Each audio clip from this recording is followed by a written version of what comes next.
Hello, ladies and gentlemen, dear friends. First of all, I would cordially welcome you to my panel, Branding. Branding in our globalized world is, I think, the hardest currency. Only those who own a strong brand can succeed in business and otherwise. A brand can be a company, but a brand can also be a person. That applies especially to us, the fashion industry. As an editor-in-chief of InStyle Germany, I know exactly how hard it is to build a brand and furthermore to keep it at a top level. Therefore, I am very pleased to talk with my gorgeous panelists about branding. Let me briefly introduce the panelists. Stephanie Phair, she is president of the Outnet.com based in London. The Outnet, as you might all know, is an outlet online store fueled and owned by the Net-a-Porter Group. You carry more than 250 designer brands and you ship to 170 countries worldwide. Stephanie Phair launched the Outnet only 5 years ago. And you have a bachelor degree from Oxford, right, in philosophy and business?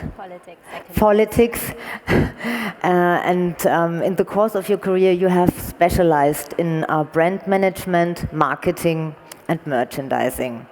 We have Miroslava Duma from Moscow. Welcome. She is one of the most photographed and influential fashion professionals worldwide. She is, she's a street style superstar with more than 730,000 followers on Instagram. Mira, as friends call her, is the founder and owner of Bureau 24/7, a site. It's not a blog. It's a news site where you can find information on topics such as fashion, society, art, and lifestyle. And the site is so successful that Mira already launched it to the Middle East, to Azerbaijan, to Kazakhstan. Central Eastern Europe. We're launching in Brazil, and basically Bureau 24/7 is an internet company that also provides consultancy and many other services to big brands and huge retailers from Russia, Kazakhstan, all the greatest post-Soviet Union countries. And you are director of digital media for Zoom, the Moscow's Yes, I'm also working with the biggest retailer, luxury retailer company in Russia, called Mercury, that owns Zoom, which is the historical and the biggest department store in Russia, consulting them on digital, e-commerce, social media, and many other things. We're also working with many other companies and with Ministry of Industry that is responsible for textile industry, so-called fashion industry, but I'm going to tell you more later. Yeah. And you have a master's degree in international business administration. Exactly. Then we have Margherita Macapani Missoni Amos. Welcome. Margherita comes, as you all know, from the famous Italian fashion dynasty Missoni, where she works as a brand ambassador. She's also the designer for the children's beach wear and accessories line, and she was the face of the first Missoni fragrance campaign in 2006. Margherita is also a social media star. She has more than 50,000 followers on Instagram, and you studied philosophy in Milan and New York, and also you went to the famous Lee Strasberg acting school in New York. Now, we have three highly... I have a honorary PhD. We have three highly interesting women, each of them representing a different and unique form for branding. Stephanie, she had to establish a new brand. Mira established herself as a brand, and Margarita had to transfer an already existing brand into the future, into the digital age, and into the 21st century. Stephanie, let's start with you. You launched the Outnet 5 years ago at a time where already successful e-commerce businesses were out there in the market. How did you especially manage to establish the Outnet as a luxury brand and not only as an online store amongst many? Yeah, I think for us, we had a very positive base to work from because we were part of the Net-a-Porter group. The Outnet was the first brand that Net-a-Porter decided to launch after its own. So we had a very good base to work from, but we also, on the flip side, had a huge challenge, which was that in 2009, there was already a lot of e-commerce. So how could we differentiate ourselves? And the third challenge, and probably the most important, was that we were a discount store and an outlet at a time when in high-end fashion, discount had only really existed in the offline world, in sample sales, and really discount and high fashion hadn't gone together. So how could we bring all of that? And you know, the title of the panel is Heritage. In some ways, we had to respect the heritage of our sister site, Net-a-Porter, and understand what was the DNA of Net-a-Porter and how could we translate that into the Outnet. So for us, the decision was it's about content, editorial, curated product selection. And so that's the thread that links Net-a-Porter, the Outnet, and Mr. Porter, the third brand that was launched. So for us, that was the challenge. And I think for an e-commerce site, it really starts with the customer. So in about 2010, after we launched, we did a huge customer survey and insight, and that gave us really strong footing to determine what kind of brand we would be. Margarita, heritage, I mean, the Missoni brand was established and founded by your great-grandparents. Your grandparents, and but the brand, of course, had to translate it in the 21st century. What were your biggest challenges? How did you approach them? And what was your personal role? All right, so I think first and foremost, I was at the right place at the right time. When I was 18, the brand lived through a rejuvenation. My mother took the reins of the creative direction, and the clothings were young again. At that time, I had finished high school, and after living my whole childhood and teenage years in the countryside, I was longing to go out to a city and see some lights and go to some parties. And people started seeing me in those dresses and associating me with the rejuvenation of the brand. That was a time when the first Eat Girl wave started. It didn't exist yet. You didn't have Eat Girls attending fashion shows or events. So I remember I went to Cannes instead of my mother to the Phair, and she couldn't go. And I went and I borrowed this beautiful Bulgari 1970s necklace, and brands were not loaning pieces yet. And you know, I remember everybody was looking at me in this dress and this necklace. And Susie Menkes wrote an article about Madonna singing at the Phair, and then she's like, and then Margarita was there, and you're going to hear about her. That's how it started. So it was very natural, spontaneous. It was not like a planned communication scheme, but it worked well for us. Also because we are a family, but we also are perceived as such. And it's something that really sets us apart from other fashion labels. And me being part of the family, I fit really well in that image that we own. Being family owned and having a much lower advertising budget compared to most of our competitors, it's very important to keep that going and relevant and make good use of our own qualities, such as that, the family. When we did marketing research, it turned out that people want to have lunch with us. So the spontaneous approach works for us. Now, the difficult thing is to make it look spontaneous without giving up too much of your actual privacy. But spontaneous, Mira, you took your first steps into business through creating a strong personal image. At the time at your career, you caught the attention of iconic street style photographer Scott Schumann, and then everything took off. You have a very good personal style. You are one of the most photographed women worldwide, and there are, especially during fashion season, there are so many well-dressed women.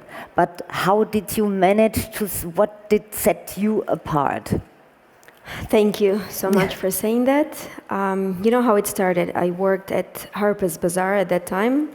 I was a special projects director at the magazine, and I invited Scott Schumann to come to Moscow to shoot the 12 best dressed Russian ladies. Most of them were my friends. And basically, like the first time he ever wrote about me was like a thank you post saying that, thank you, you're the best host, I loved Russia so much. And I mean, you know, I think it started very natural, in a very natural way. And I was always really working hard. And this is when I started traveling with Harper's Bazaar to fashion weeks. And I think that this was the moment, you know, fashion always needs new trends to follow, new people to love and adore, you know. Every single season there's a new fashion, there's a new trend, right? And same here. I think what happened with me and with my friends, there is kind of a phenomenon called Russian fashion pack or Russian fashion mafia. Me and 4 of my friends, I'm sure you know them. Yeah. Two of them are very talented Russian designers. Vika Gazinskaya, who is the finalist at LVMH Prize. Uliana Sergeyenko, who does incredibly beautiful couture gowns inspired by Russian culture and history.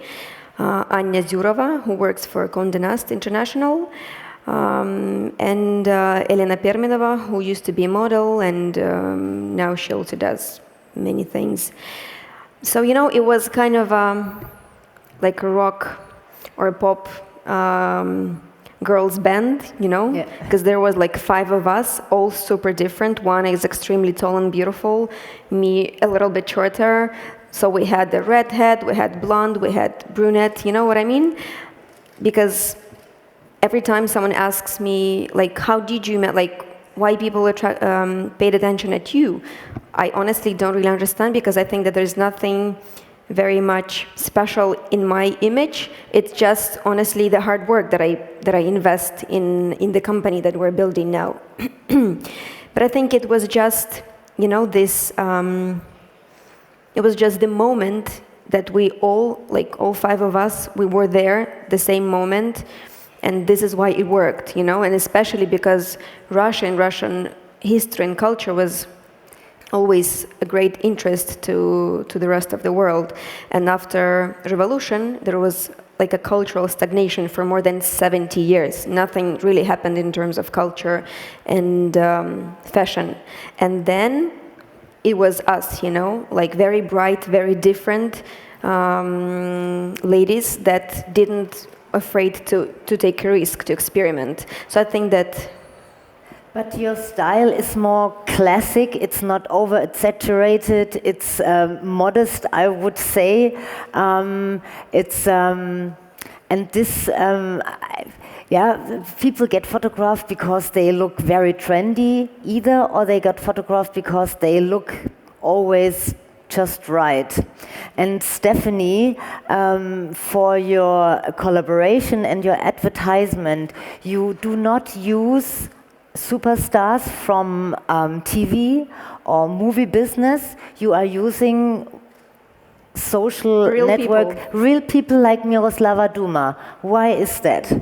Well, it starts with the customer, and our customer is a wealthy woman. She has a high household income. She doesn't necessarily work in fashion. She works in media and finance and industry, and so she wants to be able to relate to who we choose as our spokespeople and our collaborations. So it has to be aspirational, but it also has to be real. And actually, when we did a survey of our customers to work out who the next face of our collaboration should be, Mira came up very highly, because not only was she respected for her fashion choices, but behind that there was a business. And I think the women who shop from us are business women, or they admire business women, and so for us it made sense to collaborate. So it was our first collaboration with Oscar de la Renta. This is actually something from that collaboration, and the face of it was Mira. So I think there's a trend. There's certainly a place for big celebrities, and some of the big fashion brands use celebrities, and the Oscars and Cannes are a good example of that. But I think for us in the digital world and in e-commerce, there's also a sense that our customer wants something authentic and real. And they want people who they can relate to, because those people make the same choices as them, and they're not paid necessarily to make those choices. So that's one example of what was a very successful collaboration for us. But Margarita, you are a member of a modern jet set group. Your friends include Tatiana Santo Domingo, Andrea Casiraghi. The retired jet set group. The retired jet set group. But why do you think is there such a big interest in modern jet set nowadays, young jet set, and how far does the Missoni brand benefit from this? I think there always was an interest in the jet set. It's kind of a golden set of people that live this blessed life, or at least that's what it looks like, you know, when you look from a distance. I don't think there's more now than before. What the difference, I guess, now is that our generation, as she said about Mira, she's a businesswoman.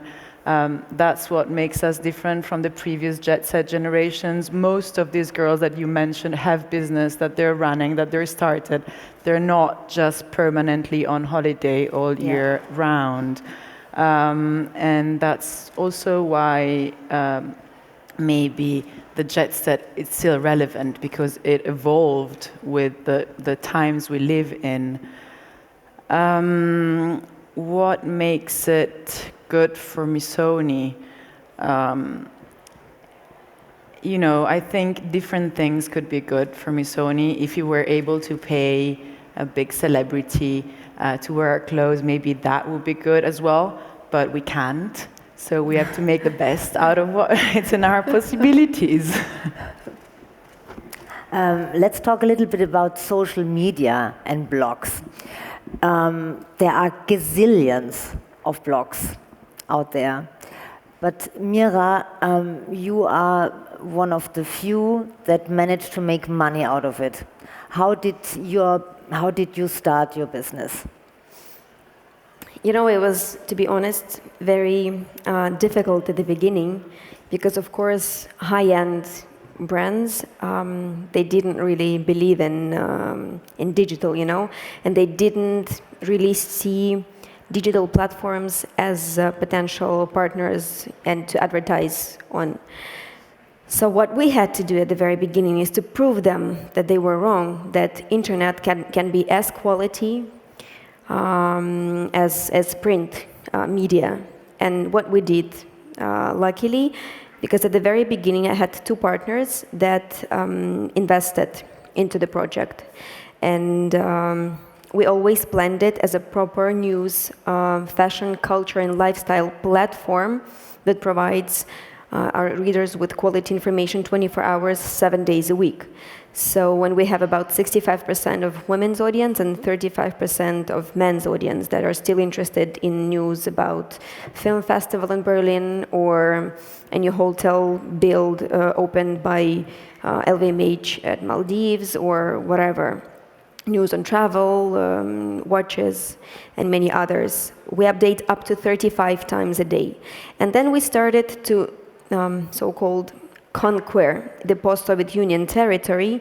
We started to sell the licenses to Azerbaijan, Kazakhstan, Ukraine, then Middle East, and now there is 6 versions. They're all licensees, and we are about to sell 3 more this year, hopefully. But you make the money through advertisement. Of course, we're the first and the only internet platform in Russia that works with such partners and advertisers as Giorgio Armani, Chanel, Dior, Cartier, Van Cleef & Arpels, BMW, American Express, MasterCard, Nike, Valentino. I mean, like the biggest brands that had never ever been in digital before, they are now there with us. But it's not just the internet platform that gives the brand a PR, but it's also the internet company that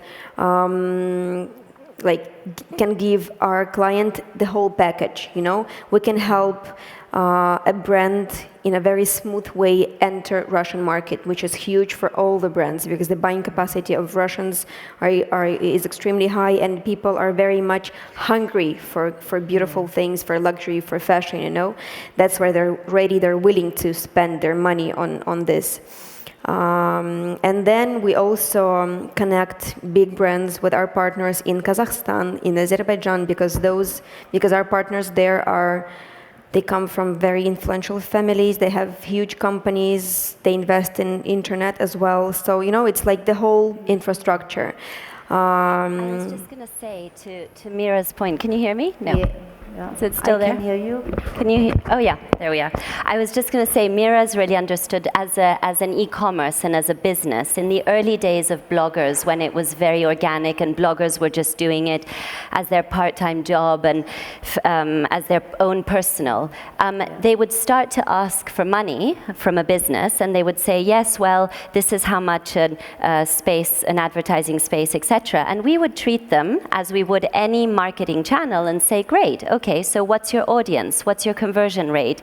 Where's your global distribution? And they would say, we don't know. It's quite big. And we'd say, you know, that's not enough for us as a business to make a decision. And so bloggers have professionalized very quickly because they understand that if they're going to really become business people, they have to also have the data and the analytics to be able to let the marketing teams make the right decision.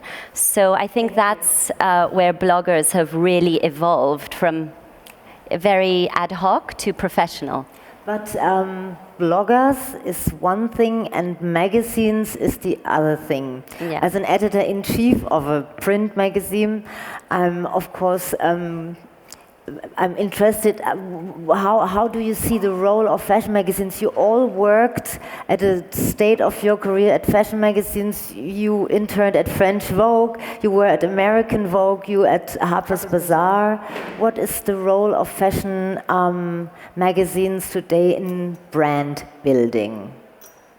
I think it's still strong. It's very important. Yes, it's very important because, like, you know, every time everybody asks me questions like, what do you think about the future of print? Because the internet is conquering the market. And it's like, you know, I remember when the TV just, the television just started to get stronger. Everybody used to say that, oh, the theater will be like gone because of the television. No, and now we see I could even say that there's like renaissance in Russian, renaissance of theater, especially in Russia, and people, well-educated people, they prefer theater to TV. I think that, like with everything, when there's something new, it usually goes up and grows and peaks, and then goes down and finds its proper place in the market and in society. And I think magazines have a role to make a selection. So they make a choice. And that's what's harder. If you just cruise through the internet as a single being, you can find everything. But sometimes you just need someone that you end up trusting that makes a selection for you, and you follow them. You know, there is a great example of it. There is a lady that I honestly admire. Her name is Karina Dobrotorskaya. She came to work at Condé Nast Russia about 15 years ago as the assistant of at Vogue. In 10 years, she became CEO of Condé Nast Russia. In 13 years, she lives in Paris, and she is international CEO. Like, she's one of the top 15 CEOs of Condé Nast in the world. So when she was leaving Russia, she gave a lecture, and her last words were that she built her great career in print business. But I'm gonna tell you one thing. We guys live in digital era, and we all have to go digital. And this is true. So we cannot deny, because the influence of internet nowadays is extremely strong. It changes our lives. Look at what happened with social medias like Facebook, Instagram, Twitter. But print has a place as long as it adapts as well. And, you know, we're a purely digital company. The Net-a-Porter group really has defined itself by being the leader in e-commerce. But we launched just recently Porter magazine. Why? Because we know that our customers and our readers consume print and they love it. But it's about being one channel among many. It's about a need state. You might consume digital in a certain time and a place when you're sort of on a Sunday, you're reading your iPad and, you know, reading the edit or consuming the journal, but then you might read Porter when you have a bit more time and you really want to have your own time. So print has a place. You know, there is a space for everything as long as it's high quality. Yeah. Mira, sorry, I think we're running out of time, so I have to ask a last question. You both post adorable but very private photos on Instagram. We are all mothers here and we have families. So aren't you sometimes a little bit scared of that privacy? Aren't you scared that something can happen to the families, the children? I think that you're doing a good job if you make people believe that you're actually showing a lot, but then in reality, you're not showing a lot. You're just showing what you want to be showing. I agree with Margarita 100%, because imagine there is like the whole, you know, many times people ask me, how much time you spend a day for social media? And I'm like, well, 5 minutes. Like, take a picture, post it, that's it. Like, sometimes maybe even less than less than 5 minutes. Same here. If people think that they saw 3 pictures of my son's or Margarita's son's back, it doesn't mean that it's private life, you know? Like, there is the whole day, 24 hours, 7 days a week. There's so many things happening in our lives, same as in anybody else's, that honestly, to tell you the truth, my son has Instagram account, and it's private, and he has 20 followers. All of those are my friends, and they're following, they're commenting, and it's really funny because it's funny videos. That is, yes, very private thing. But what you see, it's more like, I personally, and I think same with Margarita, I use it for like like 99.9% for work. But Stephanie, I couldn't find you on Instagram. I know, my team tells me all the time. They want me to be, because I travel a lot and my family comes from different countries, so there's a persona there.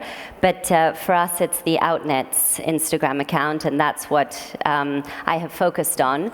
But as we start to develop that and a brand has to adapt, we may have to create a voice, and one of those voices might be mine. But yes, so far my little girls haven't had their. A few years ago, Jürgen Teller shot the whole family for the Missoni campaign. He spent the whole day at my grandparents' house. We ended at 10 p.m. We consumed like 20 bottles of red wine. And I must say, when I look at those pictures, they look much more private to me than my own selection of Instagram pictures that I decide to post. And of course, then we agreed to use those pictures at our campaign because they were our campaign. But there are many more feelings in there than in my own photos. Yeah, thank you. Unfortunately, ladies and gentlemen, our panel has come to an end. I think we got thought some. It just started. Yeah. Thank you for having us. Some interesting insights. Thank you for flying in and joining us. Of course, thank you. And thank you for listening. Thank you. Thank you for having us.